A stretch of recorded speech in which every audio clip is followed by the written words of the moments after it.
मैं अपनी बेटी को सुलाया था अंदर और मैं बैठी हुई थी। अचानक से बाहर वाला गेट खुला हुआ था, ऐसे ही ठक ठक की आवाज़ आई। मैंने देखा कि एक आदमी था, साधु ही था। तो मैंने सोचा चला जाएगा। 2-3 मिनट के बाद फिर से आवाज़ आई। आवाज़ लगा रहा था, माता 2 फुलके ही दे दो। मैंने दरवाज़ा खोला, अंदर वाला बाहर गए। मैंने बोला क्या बर्तन चाहिए? कहता नहीं, मैंने खाना खाना, 2 फुलके दे दो। मैंने बाहर बिठाया उसको, बाहर बरामदे में ही बिठाया, मैट देकर उधर बिठाया, अंदर कुंडी लगाई और मैंने फुलके बनाए उसके लिए। कहता 2 बनाना। मैंने 4 बना के दे दिए। फिर वो अजीब अजीब बातें करने लग पड़ा।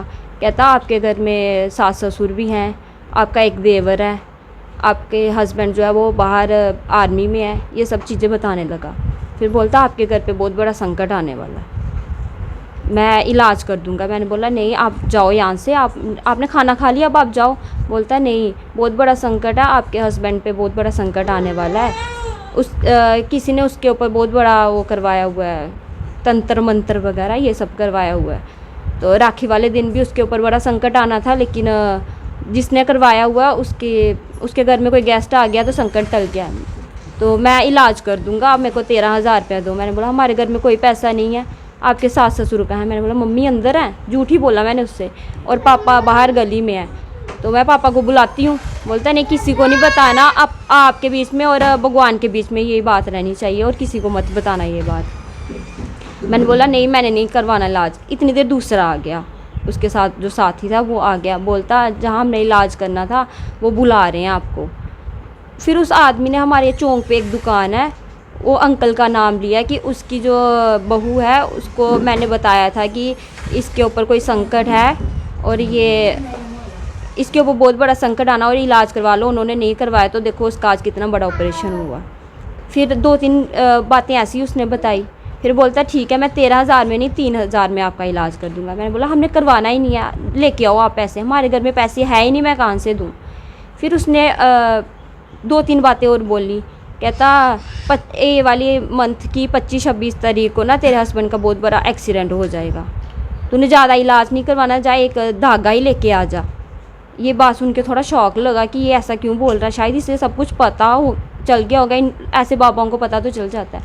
मैंने बाहर ही डोर पे ही था हमारा धागा, मैंने वो उसको दे दिया। कोई खाली पत्ता मेडिसिन का है वो दे दे। चारपाई के नीचे ऐसे खाली पत्ता पड़ा था, मैंने वो दे दिया। कहता ये ठंडा पत्ता ना देखना भी गर्म हो जाएगा। थोड़ी देर बाद वो पत्ता सच्ची में गर्म होने लगा। कहता है ये ऐसी राख बन जाएगी। ऐसी उल्टी उल्टी बातें करने लगा कि दिमाग में कुछ सोचने की ताकत ही नहीं रही। फिर बोलने लगा कि कोई सोने की चीज़ है उसको रखो इधर। मैंने बोला सोने की कौन सी चीज़ रखूँ मैं इधर? नहीं, आप ऐसा करना, बाद में खुद ही पहन लेना उसको, अपने और अपने हस्बैंड का नाम लिख कर ना उस पर, तो वो सुनार से लिखवा कर तो वो फिर से पहन लेना आप। तो वो दे दो, रख दो, मैं कोई मंत्र पढ़ दूँगा। मैंने रख दी।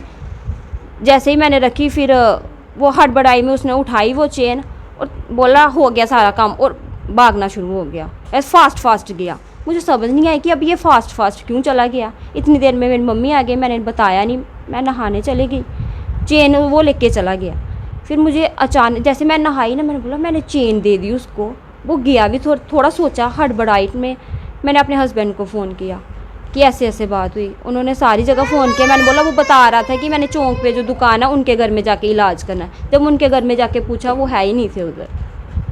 तो मैम क्या मैसेज देना मैं यही मैसेज जो लोग हैं जो साधुओं को अपने घरों में बुला लेते हैं, मैं यही मैसेज देना चाहती हूँ कि अलर्ट रहो इन साधुओं से। अगर वो विलेज में कहीं किसी गांव में आते भी हैं, किसी के गेट पे भी आते हैं, तो दरवाज़ा बंद कर दो, उनको प्लीज़ अंदर मत आने दो। आज मेरे साथ हुआ, कल क्या पता किस किस के साथ ऐसा हो जाएगा।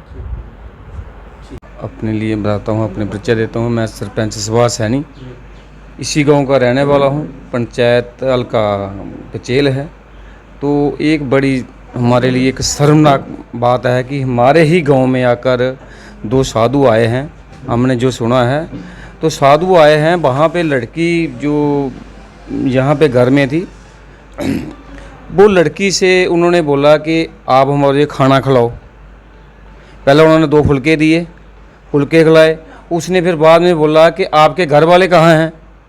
बोलते जी मेरी मम्मी जी इधर बाहर गए हैं, तो बाद में आ जाते हैं, तो मेरे पास पैसे नहीं हैं तो मैं उनसे लेके देती हूँ। बोलती नहीं, आपके पास चैन है, आप चैन दे दो। तो चैन उसने बोला है चैन मैं कैसे दे दूँगा। उसने ऐसा बोला, मैं कि उस बच्चे के बारे में बोल नहीं सकता जो आर्मी में है, और लड़की डर गई और सहम गई।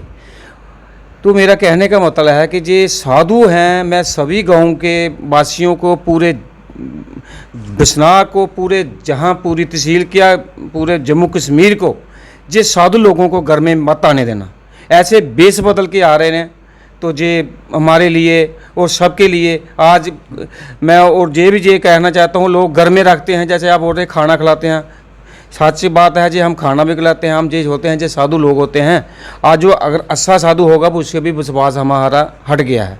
लेकिन मेरा मैसेज यही है कि ये लोग बेस बदल के आते हैं, जे जहाँ में हमारे लड़के गांव में देख लिया, कैमरे हमने चेक किए, लेकिन जब हमें पता लगा तो तब तक भाग चुके थे।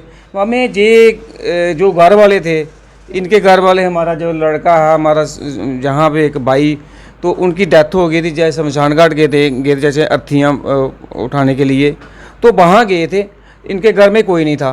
तो पीछे से साधु को जहाँ पता, जहाँ पहले भी आते हैं, जहाँ क्या करते हैं, तो अगर हमारे गांव को, हमारे किसी बच्चे को पता चल जाता, वो हमें जींदे नहीं जाने देते। मैं अपनी पंचायत के बच्चियों को कहने चाहता हूँ, अगर कोई भी साधु आ जाए उसको पकड़ लो, उसकी तलाशी लो, चाहे वो किसी भी किस्म का हो, उसको पूछो, उसका कार्ड देखो, उसका आधार कार्ड देखो, रहने वाला कहाँ है, कहाँ का रहने वाला है, नमे शहर का है, बाहर का है, जहाँ का भी हो, उसको अगर उसके पास कोई आइडेंटिटी प्रूफ है तो फिर उसके बाद जो लंबरदार कोई जहाँ है, चौकीदार है, सरपंच है, चाहे कोई भी जो भी जहाँ के होंगे, उनको तला करना। उसकी अगर हमारे से भी उसकी तशीबी नहीं होगी, जहाँ पे हमारा नज़दीक थाना पड़ता है हरनिया में, उस पर देंगे हम। जे हमें आपके माध्यम से कहता हूँ, कहना चाहते हैं, जे चोरी मैं जहाँ के SHO साहब को कहना चाहता हूँ, जहाँ के DSP निखिल जी को भी बोल दिया है, जितने भी नाके हैं सबको, SSP साहब को भी हमने फ़ोन कर दिया, अगर जहाँ भी हमें ये मिलते हैं उनको पकड़ो। हमें जो लड़की की चैन ले गए हैं, बात चैन की नहीं है, बात है छीना चोरी, और लड़की को ऐसा कुछ करके लड़की का दिमाग ही काम नहीं कर रहा था, मैं क्या करूं। उसके बाद लड़की ने चैन देकर स्नान किया, उसके बाद किसी को बताया, मेरे को तो 1 घंटे के बाद पता चला। फिर मैं जहां आया, हम स्लैड में गए, जितने भी कैमरे हैं वगैरह हमने चेक किए हैं, और जहां भी आपको मैंने भेजे भी हैं फ़ोटो वगैरह। तो कहने का मतलब है कि हमारा यूथ इतना तेज है, इतना अपने आप में मादा रखता है कि ये हम अगर पता लग जाता लोगों को तो ये छोड़ते नहीं। हमारी तरफ से यही है। बाद में ये कहते हैं जी इसी गांव में चोरी होगी, पहला हम उसको बैठा देते हैं घर में, उसको बिन्ना वगैरह देते हैं, उसको कुर्सी वगैरह देते हैं, उसे प्यार से चाय भी पिलाते हैं, हम खुद भी पिलाते हैं। लेकिन आज ये समय नहीं है, समय बहुत संघर्ष में हमारा जम्मू कश्मीर है। हम गवर्नमेंट से ये भी कहना चाहते हैं, जो बाहर के लोग आते हैं, जो बाहर के लोग आ रहे हैं, अभी कोई पता नहीं है हमारा जम्मू का कौन है, बिसना का कौन है, कूल का कौन है, इतना मतलब कि बेया गुज्जर मुसलमान, मतलब जो भी है, हमें कुछ भी पता नहीं चल रहा हमारे गांव में कौन कौन क्या रहता है। वो कुछ लोग ऐसे हैं जहां घर में बेये रहते हैं, उनके पुलिस के पास उसकी डिटेल होनी चाहिए, पंचायत के पास उसकी डिटेल होनी चाहिए, कितने लोग रहते हैं उनके आधार कार्ड होने चाहिए, उनके डोमिसाइल होने चाहिए, ये तभी जाके अगर पुलिस के पास भी, ताकि पता लगे ये कौन सा बेया किसके पास रहता है, किसके घर में रहता है, ताकि वो आने वाले समय में, क्यों इसमें हमारे बीच में बेये रहते हैं, बे भी चोरी करते हैं। एक दिन पकड़ा हमें, तो कुछ ऐसी हरकत कर रहा था, उसको पकड़ा हमने, जहाँ से निकाला। हम यही लोगों को कहने चाहते हैं, जिसने भी ये रखे हैं, वो एक नज़दीक हमारा थाना पड़ता है, जहाँ पंचायत में लंबरदार के पास उसका पूरा कालम होना चाहिए, कितने लोग आते हैं, कितने लोग चले जाते हैं। तो SHO साहब को और DSP साहब को इन लोगों का जल्दी से जल्दी पता लगाया जाए।